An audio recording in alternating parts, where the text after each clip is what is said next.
Kanang mga lukay, basig wa mo kay baos meaning ana. Kanang lukay ba? Kuha lang mo ana niya, musangko ra nas tuo-tuo nga igong mag-blessing, butang din yung pultahan para di mo suod ang yawa. Di mo maigos kilat, nana, no? Di na mao ha?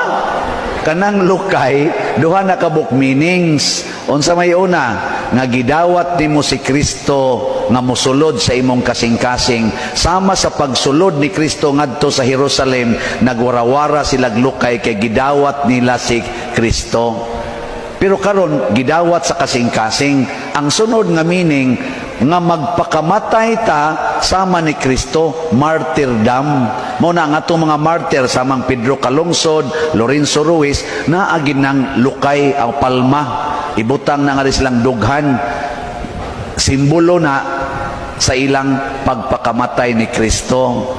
Muna, sige mong warawara, pa-blessing mo ana, pasabot, sige kang ingon, patyan ako, patyan ako, patyan ako.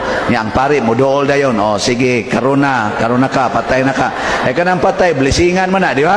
Blessingan, o mo na, inigwarawara ninyo, maigo kay mos bendita, pasabot, patyon no na ka.